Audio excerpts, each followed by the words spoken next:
May adlaw katawhan sa Dios sa Archdiocese sa Osamis sa ngalan sa atong talahuron nga Arsobispo Archbishop Martin Sarmiento Humuad ug uban sa mga kahugpungan sa mga kaparian sa tibok lokal na simbahan sa Osamis kini nausab ang inyong amigo ug higala Father MJ Samonte na maghatod og pamalandang niyo karong adlaw karon nga Huwebes sulod sa ikakawag tulo nga semana sa ordinaryong panahon, September 10, 2024. Ang ebanghelyo na atong pamalandungan karon atong pagakutloon sa ebanghelyo sumala ni San Lucas.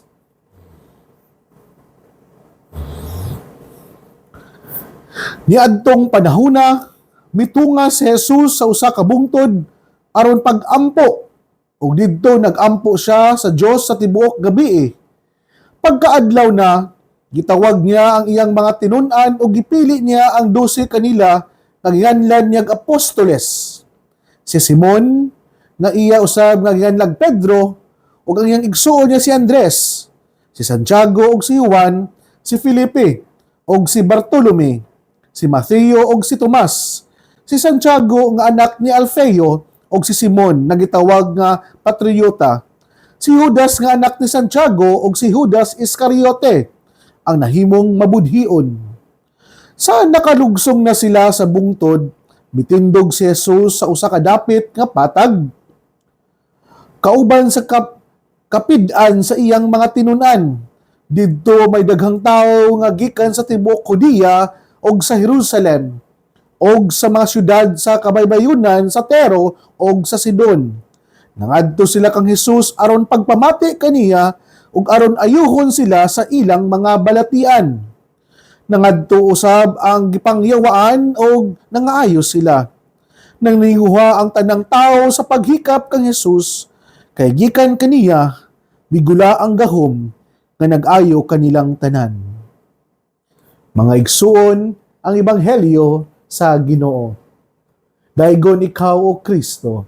Mayang buntag kanatong tanan sa ato ang mga viewers sa tibuok Pilipinas, lalo na sa ating mga viewers from Cainta and San Mateo Rizal. Magandang umaga po sa inyong lahat dyan. At sana po kayo po ngayon ay nasa mabuting pangangatawan at maganda inyong tulog para another day to enjoy na naman. Ngayon po mga kapatid ko ni Kristo, ngayon po ay ginugunitan natin ang kapistahan, ang pesta sa parokya ni San Nicolas de Tolentino sa Plaridel, Misamis Occidental. Happy pesta kanyo diya tanan, lalo na samot na sa ilahang kura paroko na si Father Yeye o sa ato ang mga kaparian po uban sa itong arsobispo nga magsaulog sa ilahang santos nga misa karon sa mga 9:30 or 9. O karon pod, karong semana ha, nagsugod gahapon, Lunes, nagsugod usab pod ang amuang tinuig nga panagtapok sa mga alumni sa St. Mary's Theologate sa Maygango, Osamis City.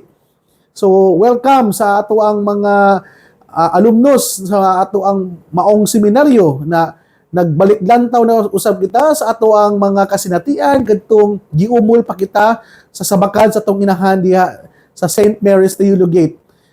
Gikan in taon pa sa Dipolog, Osamis, Pagadian, Iligan, Marawi, aduna po ipipila sa Marbel, sa Kidapawan o sa Dumaguete o sa Zamboanga City usab o sa Ipil. O ako ang pagtimbaya sa ako ang mga batch nagikan pa sa Dipolog, Father Val Gontero, sa Osamis, Father Edgardo Ponce nga nakaron sa Baliangaw, sa Pagadian na si Father Ramil Ganob, sa Iligan na si Bambam, og sa Zamboanga City na si Jerome Galios, og sa Ipil na si Father Father Roberto Tiking. So welcome og hinaot pa unta nga mas mahimo pang mabungahon o mas mahimo pang meaningful ang atong panagtapok nga samot na nga maoy pagbalik na ko diri karon sa Mindanao nga usab magkita na punta, magtapok na punta o ginaot pa unta nga mahimo tang kanami taong nindot kayo ang panagtapok na pod sa mga batches sa mga mga alumni sa maong seminaryo. Kaya bisan pa bitag balik-balik ang maong istorya, balik-balik ang maong mga kwento, pero ang katawa pod di gyud mabaryan. Nindot kayo. O naapod tay speaker nga atong paminawon karon ang iyahang reflection sa usa ka hiswita o dayon padayon ugma hantod sa Huwebes. So, welcome sa makausap pa sa ato ang mga alumni na nag-graduate sa St. Mary's Theologate. So, mga igsoon ko diyan ni Kristo, kung muan kita sa ato ang ebanghelyo karon, si Jesus nagtawag sa mga apostoles. Wala lang siya nagtawag kundi giganlan pa niya kung kinsa kini iyahang mga one of the chosen few na gikan sa iyahang mga disipulo. Usa sa mga ako ang namatikdan na bisan pa diay sa kadaghan sa imuhang mga tinawag, sa imong mga sumusunod, kailangan yun kag mupili nga maoy musunod or maoy imong tugyanan sa misyon na imong pagabilinon sa umaabot kung ikaw mubiya na. Mao din nga importante gyud ay mga igsuon nga mamili gyud ta sa ato ang mga pwede natong ibilin nga ligasiya sa ato ang paglawig aning kalibutana. Mao bitaw na diya sa atong pamilya, dili man ikalimod nga sa kadaghan sa manigsuon, sa kadaghan sa mga matawag nato na imong anak, naadjug kay pilion diha among sa 8 or 9 or 12 kabuk anak nimo, usa ba ka or duha ba ka buok na imong pagapilion na mao imuhang tugyanan, nga mao gyud imuhang bilinan sa imuhang mga siguro sa imong mga ligasiya nga perminti mao imong makaistorya, imuhang bilinan sa mga kayutaan, sa nga mao ni ang inyuhang mga kabtangan, kung unsa to ang imuhang mga nindot na mga gawi o mga batasan na agyud na imuhang bilinan nga mao gyud gusto nimo nga mahimong sumusunod nimo ba sa imuhang yapak aning kalibutana. Mao bitaw na mga igsoon ko ni Kristo, ang kaning pagpili ni Jesus sa iyahang mga 12 ka apostoles, usa sa mga pangutana nato, kining 12 sila ba gyud ang matawag nato nga the best among the disciples? Sila ba gyud ang matawag nato nga worthy in the eyes of God, in the eyes of men? Siguro moingon kita nga naapay mas labaw kanila, naapay mas matawag nato sa standard sa tao nga mas buutan pa kanila. Pero in the eyes of God, gipili sila kay naay nakita si Jesus na bisan pa sa ilang kakulangon nga maotoy mo fill in ug maotoy mo puno nga mahimong mabungahon ang misyon na iyang ihatag sa umabot.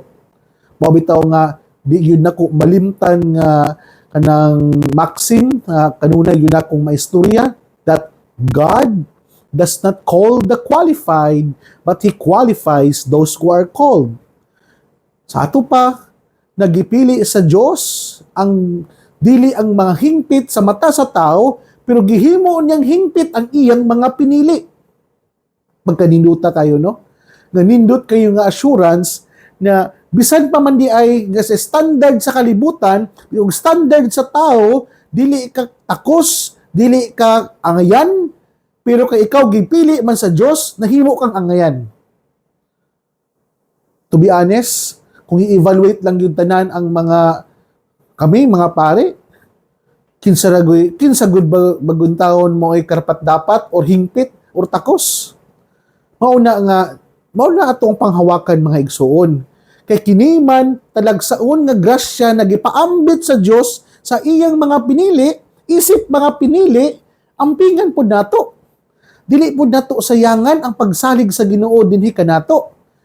Dili na pud ta moingon perminti na ay ang Dios mo'y nagpili kanako. So magpadayon nila pud ko sa ako ang pagkabatig batasan sa pagkadili maayong tao, sa akong pagkadalo, sa akong pagkadali masuko, sa akong mga isyu sa kinabuhi. Mao gani na nagituyo na sa Ginoo na kining imuhang mga dili pagkamaayo, then despite and in spite of that, gipili kaniya na kitang mga pinili makatunta sa atuang mga batasan nga dili maayo, na We learn to transcend, we learn to go beyond from that kind of attitude, and we use this flaws and imperfection for the greater glory of God. Kanabitang sa human ka gipasaylo diya sa kumpisal, human ka nakatagamtam sa grasya sa Ginoo, dili man ka ingon nga magpabili na lang nga mauna lang gyud ka, inana na lang gyud ka.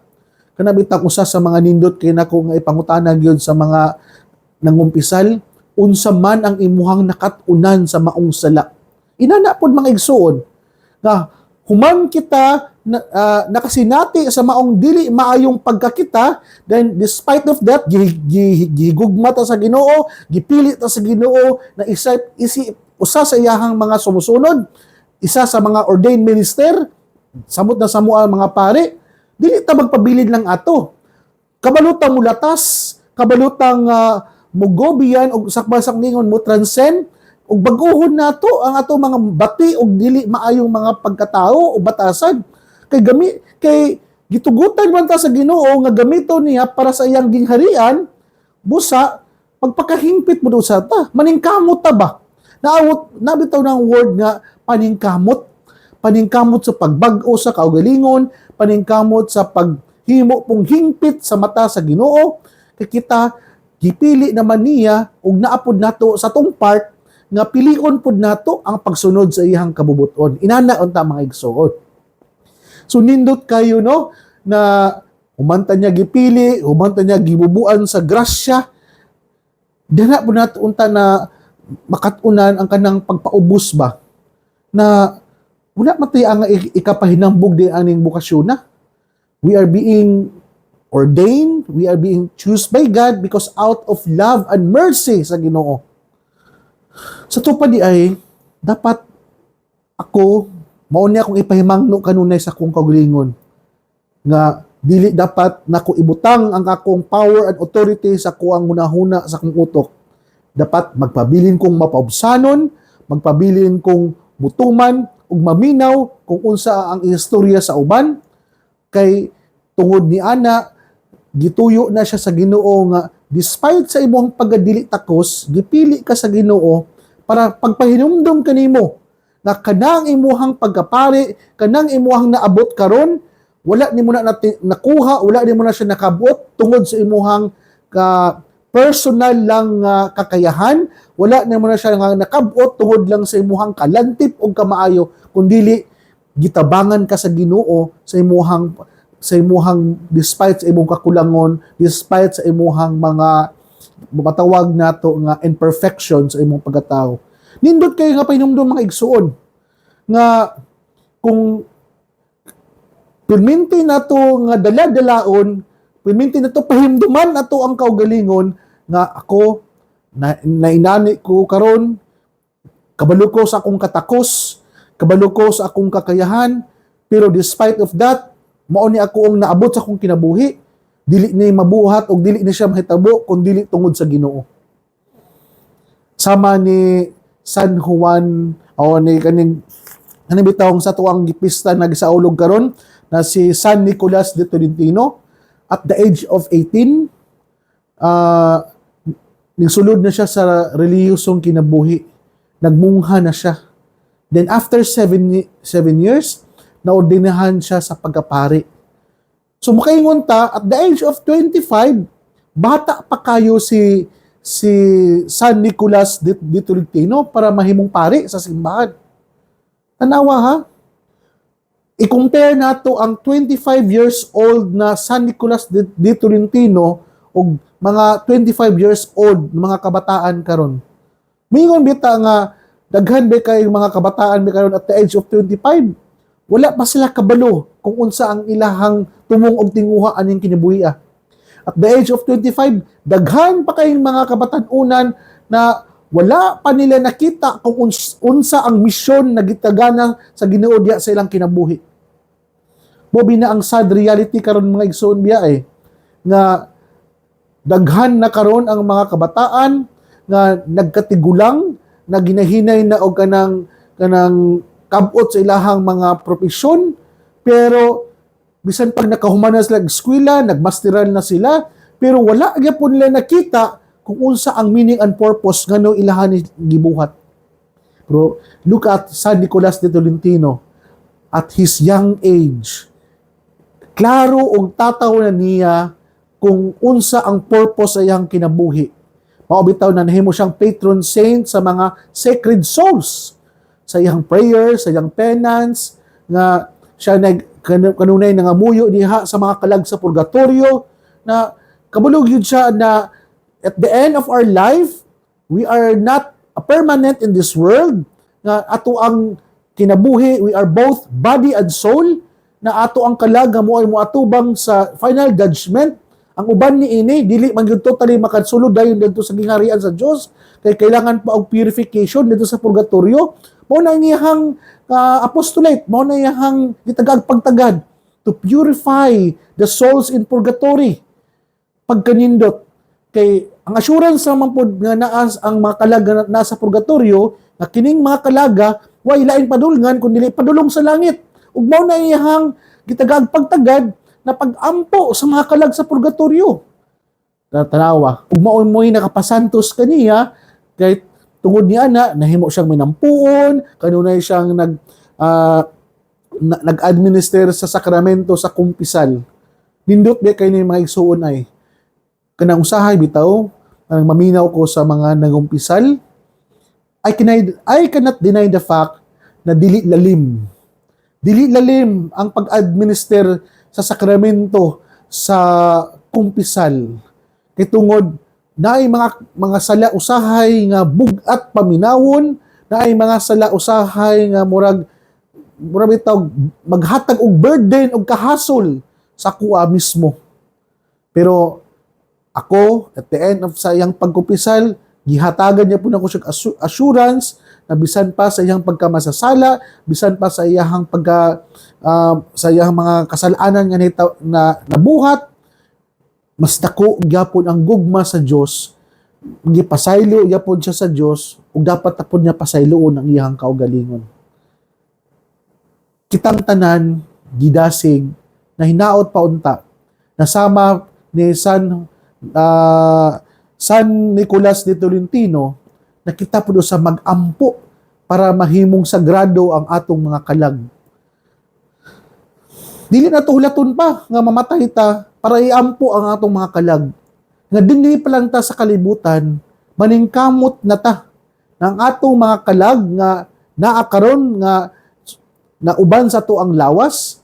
Dili lang din nato ang lawas nun lang ang ato ang ampingan, ang ato ang tagaagpagtagad, kundi atong espirituhanon pod nga kinabuhi, ato apong linison, ato ang pupong tagaan pakanon diha sa pagdawat sa Eucharistia o pagpangayo og pasaylo diha sa sakramento sa kumpisal.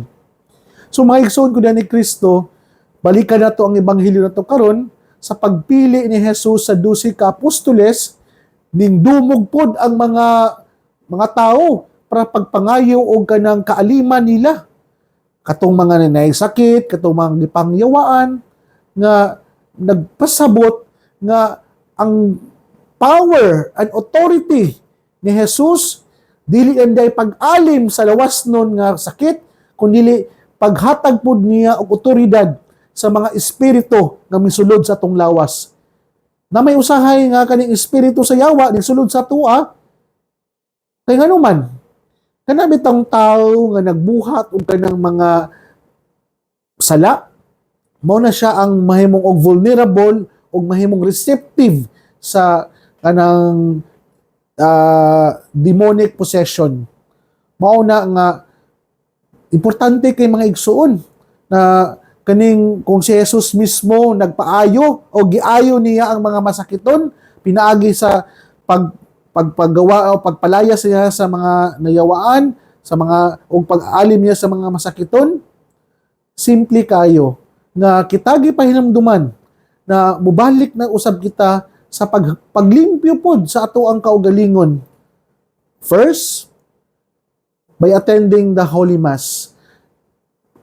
Ato ang timan-an, matag-attend nato sa Santos nga Eucharistia, gipanas usab ang ato ang mga venial sin. O kana, nagpahinumdum ka nato nga katong mga ginagmay sala na ato ang nabuhat, pinaagi nato sa pag-attend sa santos nga misa o pagdawat nato sa iyang lawas ug dugo, na hinay-hinay pog linis ug nahinay-hinay kabalaan ang atong pagakita.